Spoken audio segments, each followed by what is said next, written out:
Sri Lanka, Pakistan's forex problems mount. Chennai, Sri Lanka and Pakistan are both enmeshed in financial crises, with their forex reserves having dipped sharply. Sri Lanka is trying to arrange a payment of $35 million for a shipment of 40,000 tons of diesel, with just a few days of stocks left, Energy Minister Gammanpila said on Monday, warning of a looming fuel shortage. Even with this fuel, we will only have diesel for 6 days, said. We are heading for a serious fuel shortage because we do not have adequate foreign exchange to pay for fuel imports. State-run Ceylon Petroleum Corporation has started to ration distribution to prepare for the crisis. It is issuing just about half of what is typically released to pumping stations, Gammanpila said. Indian Oil Corporation subsidiary in Sri Lanka, Lanka IOC, said its operations there were also being impacted. Finding adequate foreign exchange has become a nightmare, Lanka IOC Managing Director Manoj Gupta told Reuters. The growing fuel crisis is affecting power supply as well. The power regulator has warned of 5 to 6 hours of daily load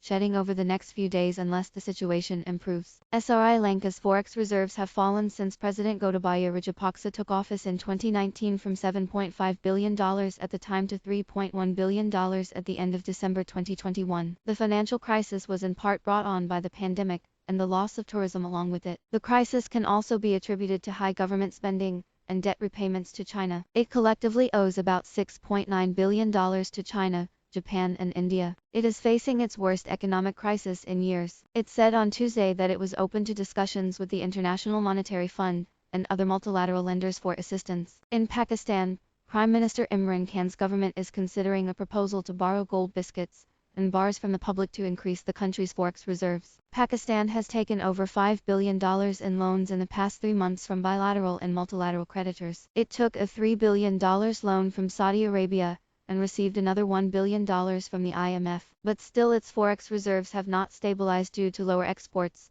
and higher imports along with growing foreign loans repayments. The Pakistani economy has continued to recover despite the challenges from the pandemic, but imbalances have widened and risk remain elevated, IMF Deputy Managing Director Antoinette Sayah said.